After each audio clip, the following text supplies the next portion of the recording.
கடலூர் மாநகராட்சியில் இப்போ பெரிய பாதிப்பே குப்பை தான். எல்லாரும் எங்கே பார்த்தாலும் கொட்டி எரிக்கிறாங்க, வீட்டுக்கு வீடு வாங்க மாட்டேன்றாங்கன்றது பெரிய புகாராக இருந்தது. அதனால் நேற்று நாங்கள் ஒரு டிவிஷனுக்கும் வண்டி கொடுத்துருக்குறோம். ட்ரை சைக்கிள், வேனு இதெல்லாம் கொடுத்துருக்கோம். லாரிகள், மினி லாரியெல்லாம் அதெல்லாம் எத்தனை இருக்குதுன்னு கொண்டாந்து நிப்பாட்டி கணக்கு எடுக்கிறதுக்கு. ஏன்னா தூய்மை பணியாளர்களை நம்ம கேட்கக்குள்ள எங்களுக்கு வண்டி இல்லை, அதனால் நாங்கள் போய் வீடு விட வாங்க முடியலன்னு புகார் சொன்னாங்க. அதனால் வண்டி எத்தனை இருக்குதுன்னு பார்க்கறதுக்கு தான் நேற்று எல்லா வண்டியும் நிறுத்தி எண்ணந்து அதில் 65 வண்டி தான் கணக்கு காமிச்சாங்க. அதனால் இன்றைக்கி டேமேஜ் வண்டியெல்லாம் எத்தனை இருக்குது கொண்டாந்து இந்த பாபு கலையரங்கத்தில் நிறுத்த சொல்லியிருக்கேன். அதில் ஓரளவுக்கு ரிப்பேராக இருக்கிறதெல்லாம் நாங்களே சீர் பண்ணி மறுபடியும் அதை வார்டுக்கு விடலான்னு இருக்கிறோம். மீதி என்னன்னு பார்த்து புதுசாக ஏதாவது வாங்குற வேண்டிய நிலமா இருந்தால் வாங்கிடலாம். இப்போ கான்ட்ராக்டுக்காரங்களும் அந்த கான்ட்ராக்டில் அவங்க தான் ரிப்பேரிங் ஒர்க் செய்து தரதா ஒப்பந்தம் இருக்குது.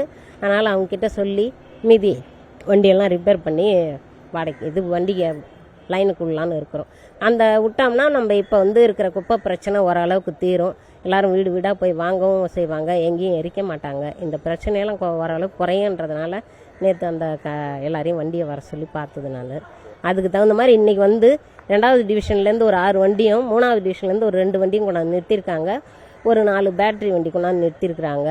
அதை இப்போ நான் கேட்டதுக்கு மீதி வண்டியெல்லாம் இன்றைக்கி குப்பையெல்லாம் எடுத்தது போக மீதி இன்றைக்கி கொண்டாந்து நிறுத்திடுறோன்னு சொல்லியிருக்காங்க. இன்றைக்கி இதில் எது சுமாராக இருக்கிற ரிப்பேரிங்னா நம்ம ஒரு 2-3 நாளில் ரிப்பேர் பண்ணி விட்ற வண்டி மாதிரி இருந்ததுன்னா அதெல்லாம் சீர் பண்ணிடலாம்.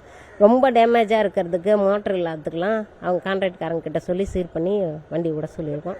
குப்பை பிரச்சனை ஓரளவுக்கு குறையன்ற நம்பிக்கை இருக்குது.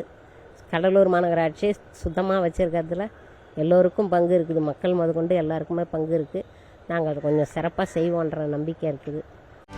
செய்திகளை உடனுக்குடனும் துல்லியமாகவும் தெரிந்து கொள்ள சப்ஸ்கிரைப் பண்ணுங்க.